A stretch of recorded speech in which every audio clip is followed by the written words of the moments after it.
boys and girls, guardians and ghosts and gamers.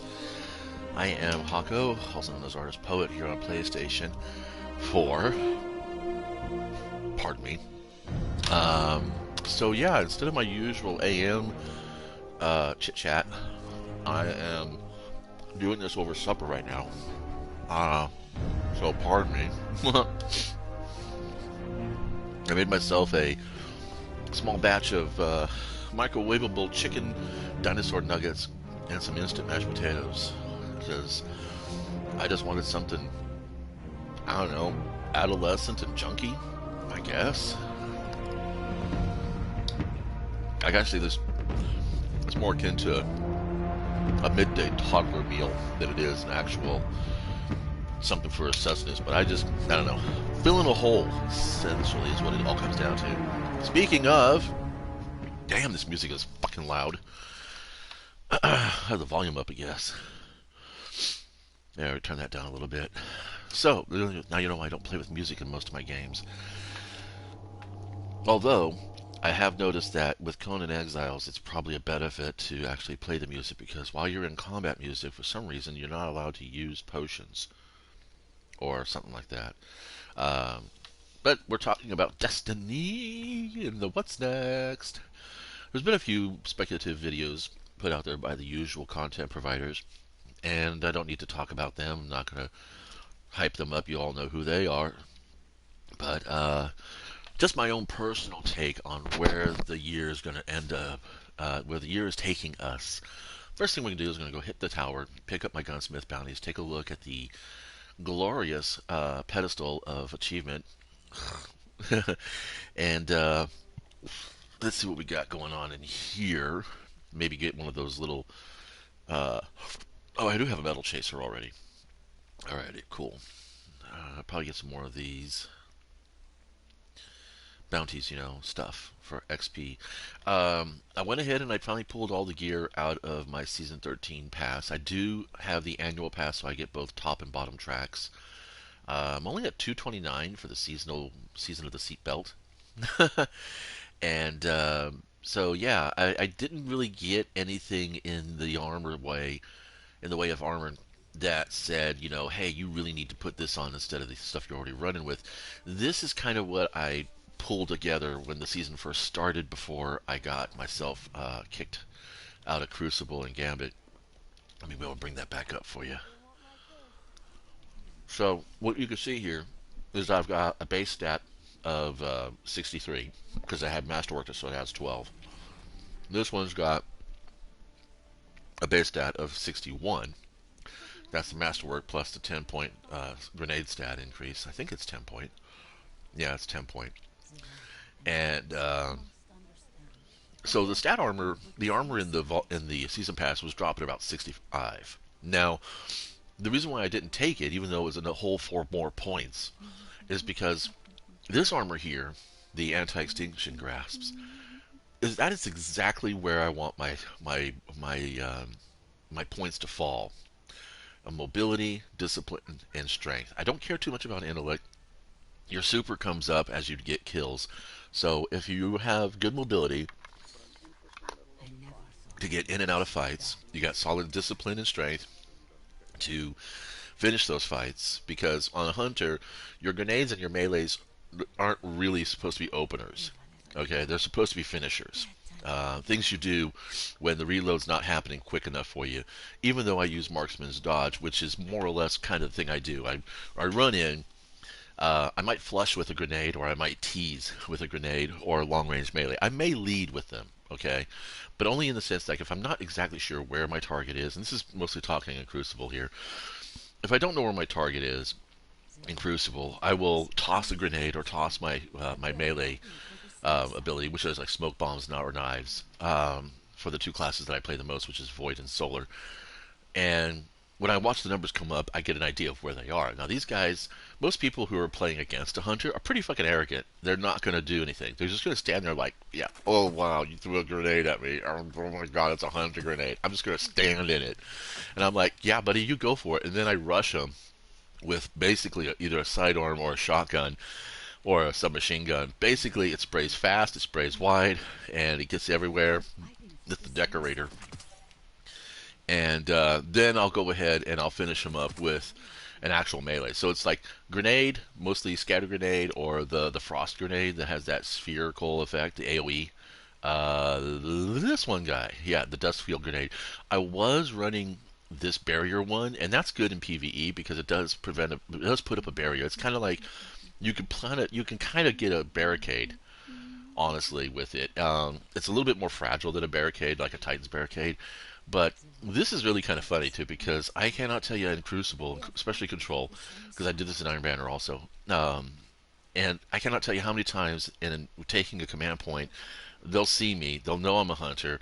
I'll throw my little shurikens at them. They'll dodge out of the way, or they'll take the damage, but they don't slow down. They just keep coming because they nerfed shurikens because I guess reasons. Um, and I'll just throw that grenade right there at my feet. They'll come in and immediately they'll start taking damage. They won't recognize it because they're still able to move around. They won't feel it. Chances are they're probably even ADS with their sniper rifle, looking, hoping their aimbot takes my head apart. And I'll just sit there, punch the shit out of them, raw punch, just a dry fisting right there. And I cannot tell you how many times I have punched the shit out of Titans and Warlocks and other hunters who just basically underestimate the fact that when you play a hunter, you're playing with all your parts. You got to do everything. You're using everything. You can't really lean into a charge. You can't lean into your grenades. You can't lean into your melees. You can't lean in on your weapons. You gotta be mixing all those ingredients all the time. You're always cooking.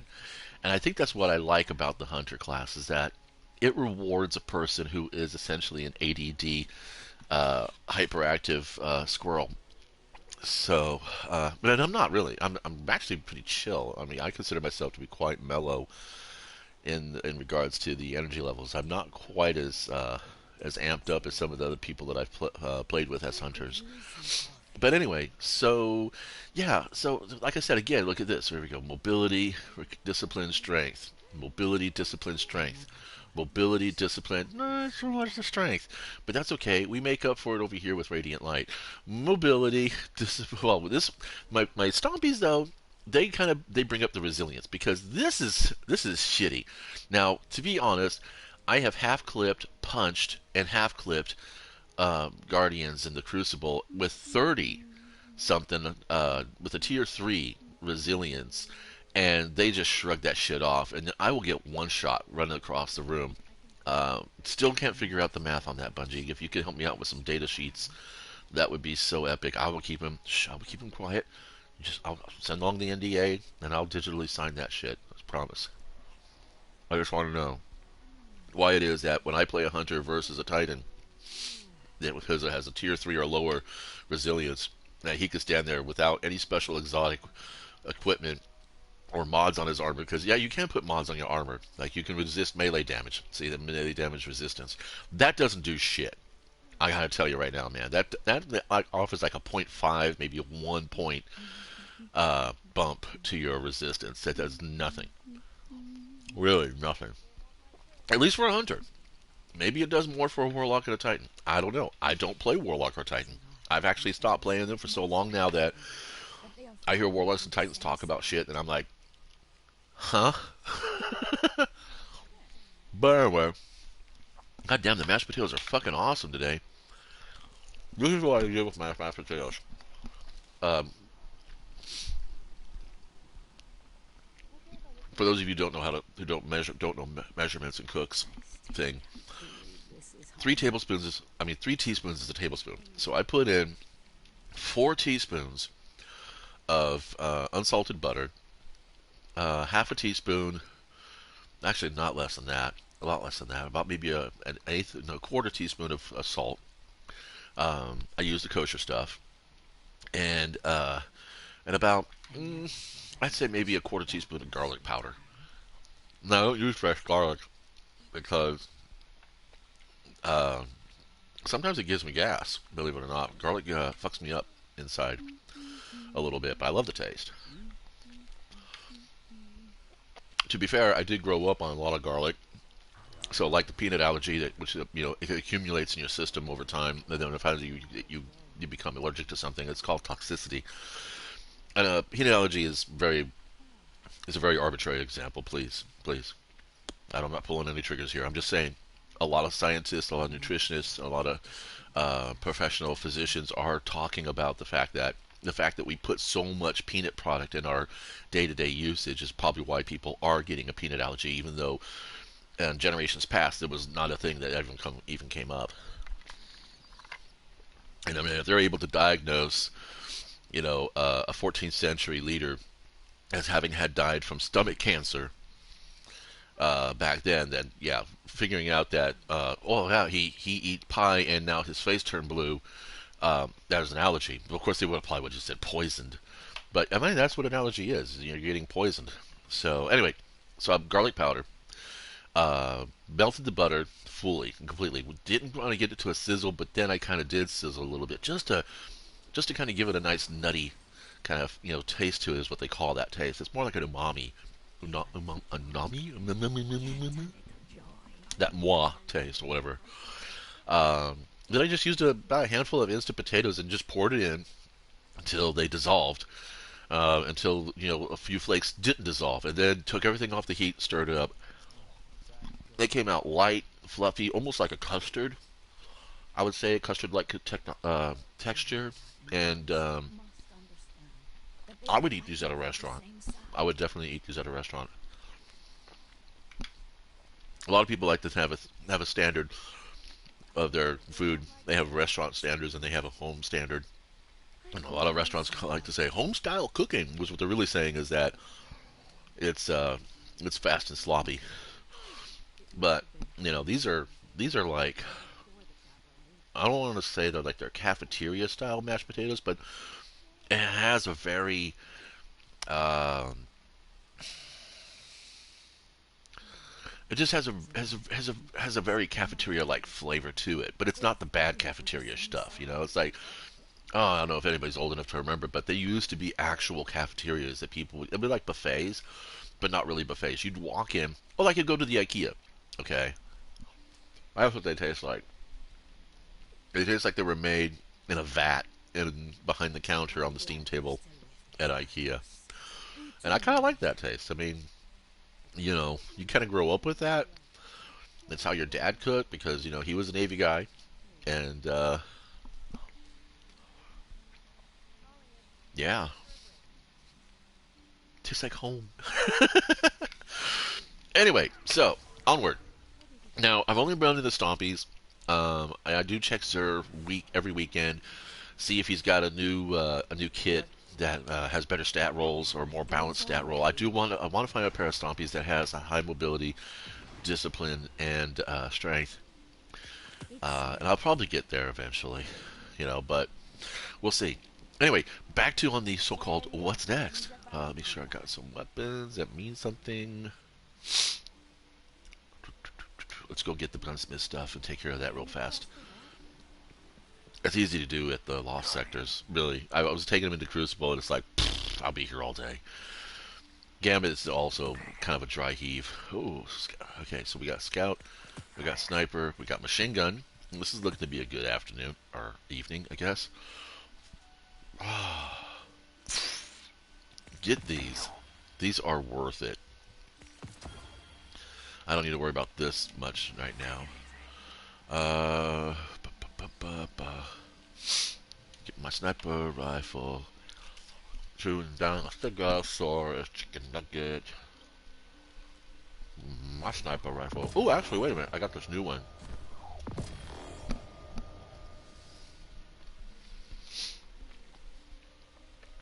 Oh, let's go full exotic. What the fuck? I still say this is a better gun than this one. Does it have a catalyst on it? I think I do have a catalyst on it. I might as well get the catalyst done. Bring it along anyway. Wither Horde is taking the place gradually of the Fellwinter's Lie. I'm seeing a lot of Wither Horde in the Crucible. I see a lot of Bottom Dollar in the Crucible. I see a lot of Igneous Hammer, which is a Trials gun. I am so eager to get into Trials and start playing. But getting my fire team to go ahead and do that and realize that I am a Stegosaurus. Realizing I'm just not going to be that attentive. I mean, it's a game. What the fuck? Come on. You know? And it's a very low stakes game. That's the thing about it. Um, it's a very low stakes game. And I know that Bungie's talking recently about trying to get into the esports format, or landscape as they're calling it. And I'm like, on a peer-to-peer network system, babies? I don't think so. Um, you're gonna need dedicated servers. You're gonna need. Excuse me, this was a really tough one. You're gonna need dedicated servers. You're gonna need really attentive and fair-minded admins. You're gonna need a massive anti-cheat structure. There's no way you're gonna go comp with the PvP style of this game, which is probably what matters really. I bet you matters kind of. Disney saw like things like Apex and Fortnite and was like, well, shit, Fortnite was started off as a zombie survival game, and the PvP was just like a sideline thing, like mini games in Minecraft. But now everyone just plays Fortnite for the mini game. We could do that. We could take PvP out of Destiny and turn it into matter. Like, what's the matter? Or what's the matter at hand? How do we make more matter in our bank account? I would totally laugh my ass off if the new IP for Destiny wasn't just they were offering to the esports landscape. Oh, it was a straight up gotcha game. Pay to win by way of getting weapons. That would just. Wow, that would be like the final evolution of the studio that I used to love. I loved Bungie. Still kind of do. But it's kind of like, you got that friend. They were really cool. They are kind of still a little bit cool.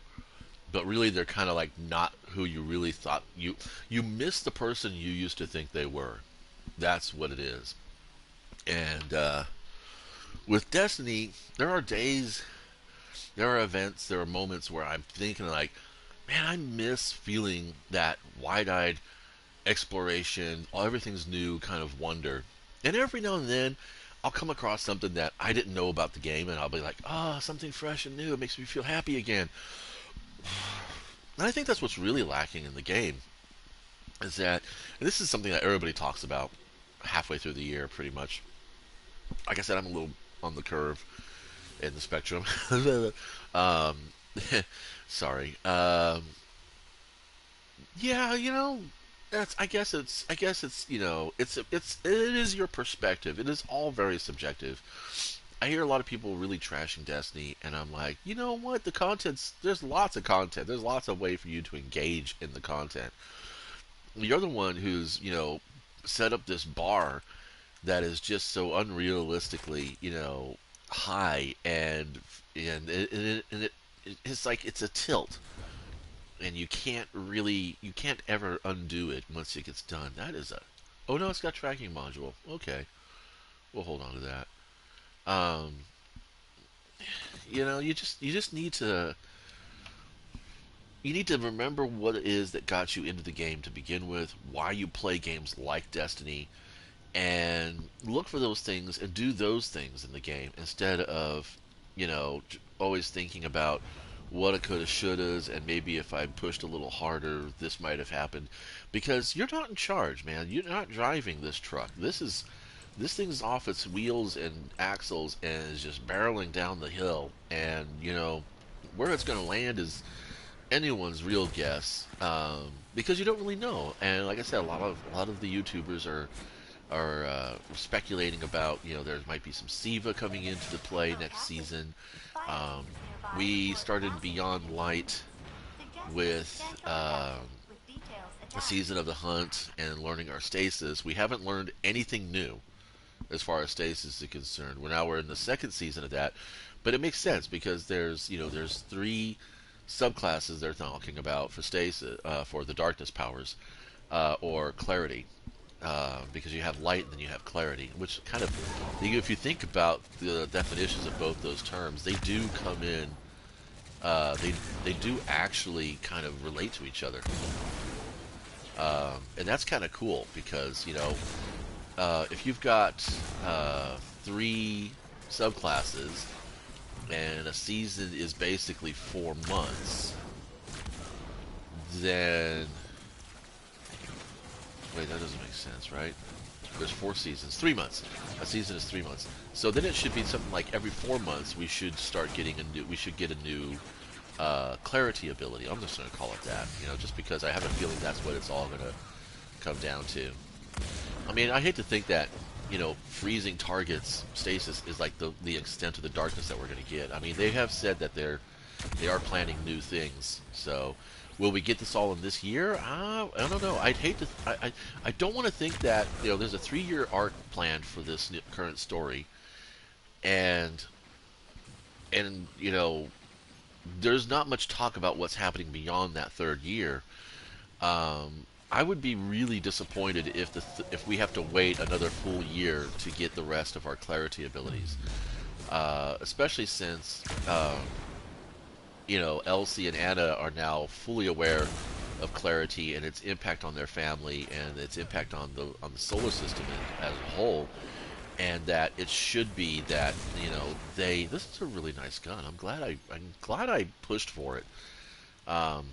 I'm disappointed that it took me only until this past week to finally get this gun, since everybody else in my clan has got it like the fucking third week of the freaking this release last season. Um, it still doesn't have the unflinchable aspect that my Izanagi does. I like my Izanagi. It is the same as all the other Izanagis, but this one is special because it is mine. And I sleep with it.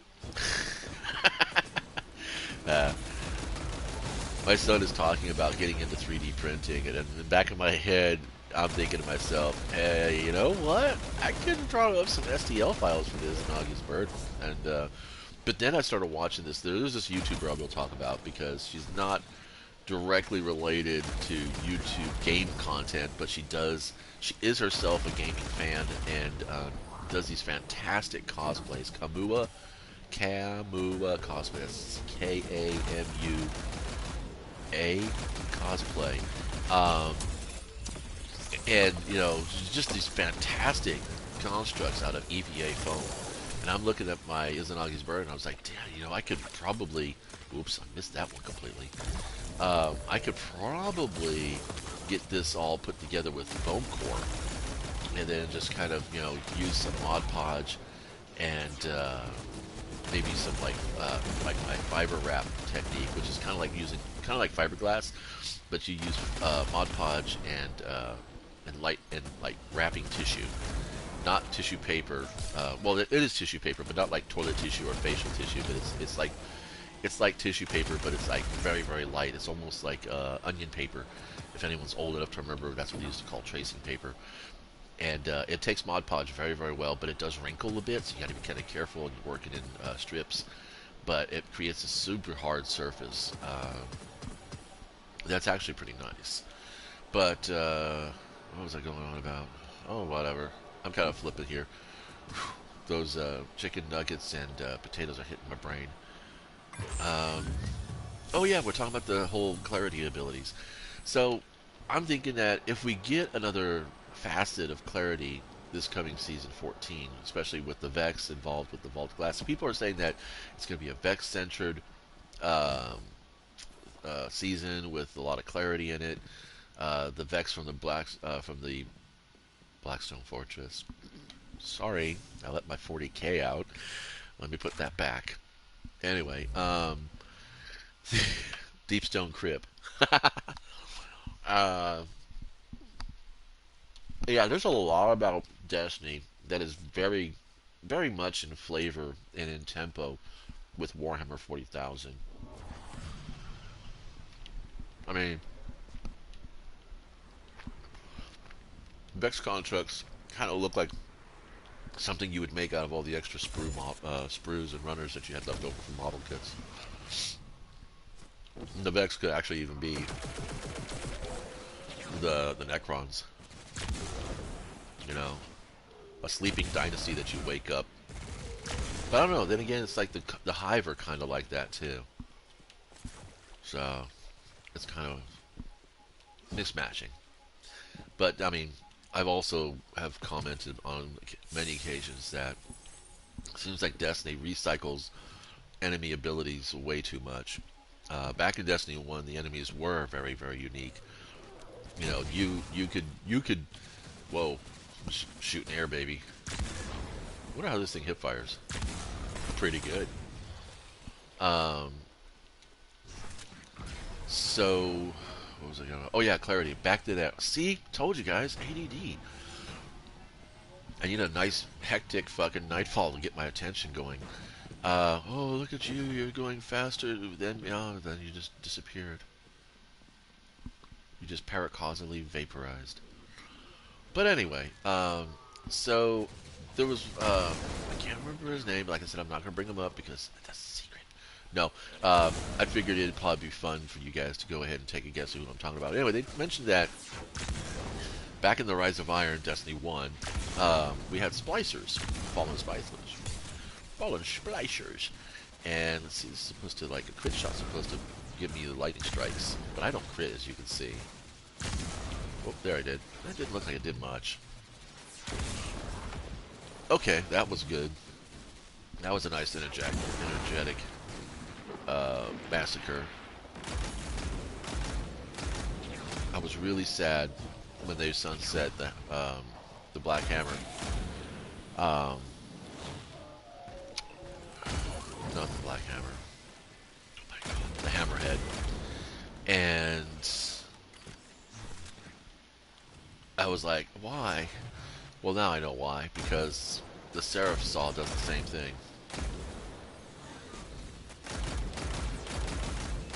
It's got a really good rank. Well, if you get a good roll, it's got even better performance, I think, than the Hammerhead. But you know what? Now they're not sunsetting anything. And guess what? I deleted all those weapons. You can't get them back because random rolls. I think that is bullshit too. What they should do is they should allow you to pull out any of the guns that you have in your collections that you sweat your fucking ass for to get, and maybe not like give them, you know, the pinnacle roll, but maybe like give them a good stock roll. You know, it's a fixed roll, so you know that when you pick out the collections. I'm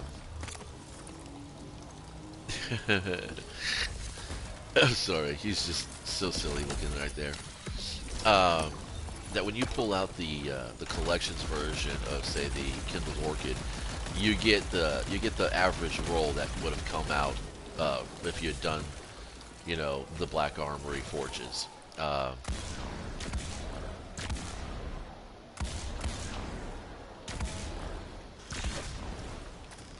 gonna do this. How's that? Does that make you feel good? I feel better. What about you? Um, yeah, that would be kind of nice. So they're talking about splicers. The splicers were a cult of Fallen that were into heavy mechanical augmentation, kind of like the Adeptus Mechanicus are on Mars, where they're like, the flesh is weak. We must praise the Omnissiah by turning our fleshy bodies into hard metal sarcophaguses for our intellect. Yeah, that's kind of interesting when you think about it. There's a lot of people who would probably want to be augments themselves. I personally wouldn't have too much of a difference. I would be pretty indifferent to the situation, I think.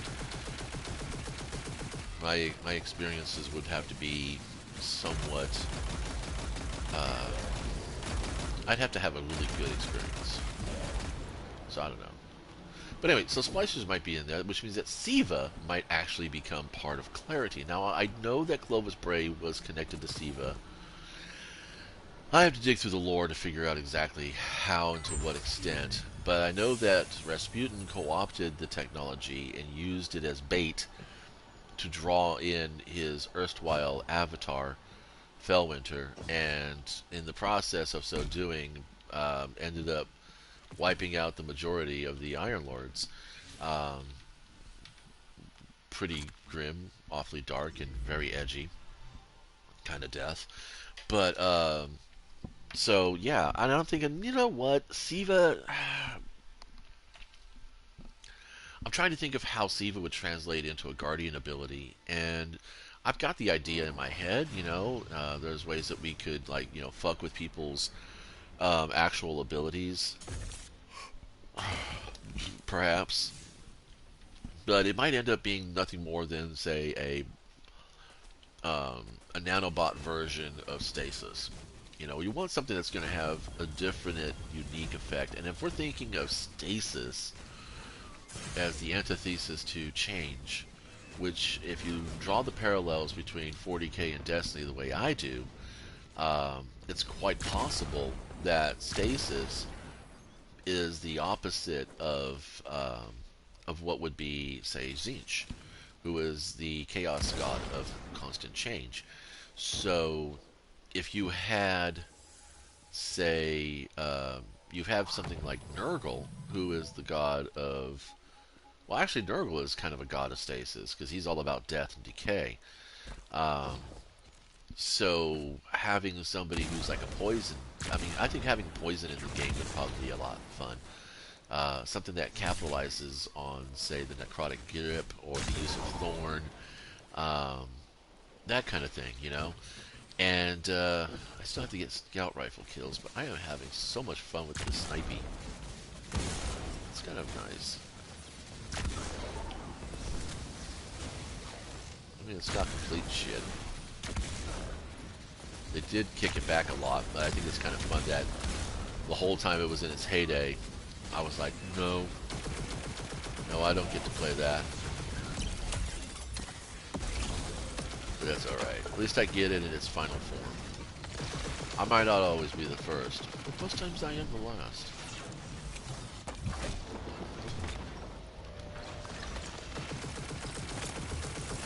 So yeah, so if we do poison, and we have stasis, which is freezing. Poison, of course, would be under corruption. It would be like the thorn kind of effects. What would be the third? What would be the third ability? What would be? Because we have fire, we have ice, we have. Oh, hey, you've got void. Okay, so you have fire, ice, and electricity. Okay, so stasis is opposed to solar. All right, so let's look at it. Let's think of it like Magic the Gathering or Pokemon. So what would be opposed to electricity? Stone, right? Things that don't conduct electricity, things that don't, things that shut down electricity. So you'd probably have,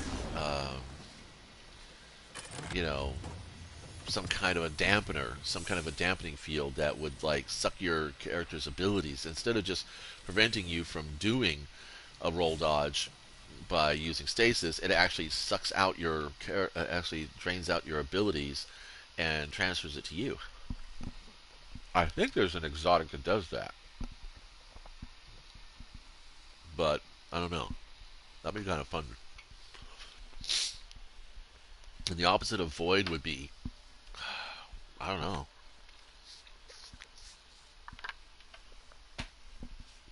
Voids are pretty blank. I would say the opposite of void would probably be pure chaos. Everything just gets whited out. Oh wait, I was gonna do. I was gonna work with this dude. I gotta get used to this thing. Oh, I don't really have to. I don't have to do shit. I can pretty much shut up right now and just go back to playing Conan Exiles and having a fun time leveling my thralls and running across, random PvP noobs who are just looking to fucking throw shit down. Got fucking jumped on the river doing my usual patrol. What I do is I pop my bracelet, which of course kills your character. Then you get anywhere up you get up to 3 choices, depending on if you crafted a bed and a bedroll. You have a bedroll, and then you have the desert. These are your 3 spawns that you can have. The desert is a random spawn, but the bedroll and the bed, you place those and you fix those. Unless somebody breaks them, then you're ass out of luck, obviously. But So, see, he still had to do that stupid freaking hand flip.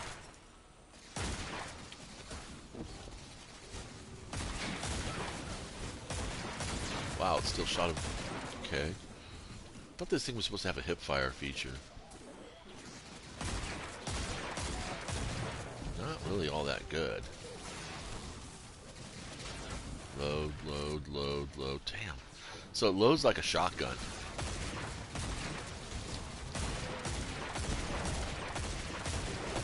Do a rapid fire. That's not bad.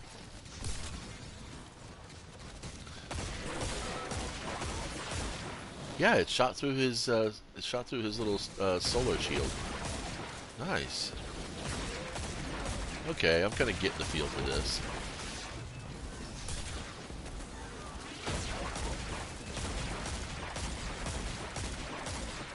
Just hip firing everything. That's how I tell if a gun's really in my style. Because when I ADS, I have a tendency to slow down with my trigger pulls.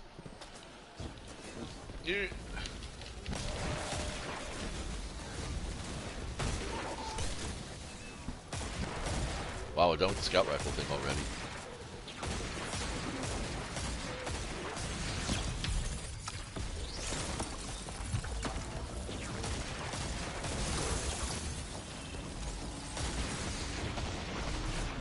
Well, you can interrupt the reload. That's good. Some guns won't let you.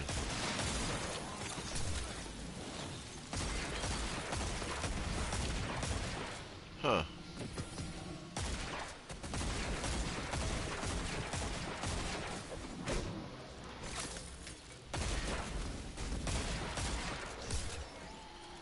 Nice reserves. So this is all about getting more damage as you get more precision kills.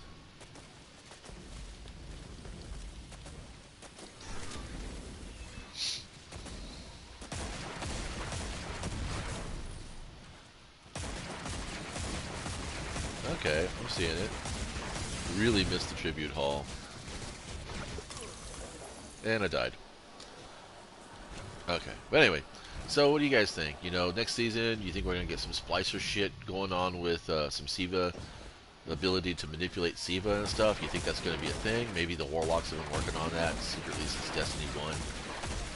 That maybe that technology got away from us, and that's how Gaul was able to fabricate the net, because it was the Scions who reverse engineered that technology, yet we ourselves, except for in a lore tab, never figured out or ever bothered to figure out how Gaul was able to manage what he did. I'm feeling that it has something to do with SIVA, because SIVA was able to overpower the Iron Lords, and those guys were like, you know, light bearers. So it's interesting. Maybe SIVA will shut down the light at its fundamental level for us, um, making it so that, you know, if you take a certain amount of damage from it, that you don't get to res. A teammate's got to fucking lend their light to you to res you. That could be interesting. That could be interesting.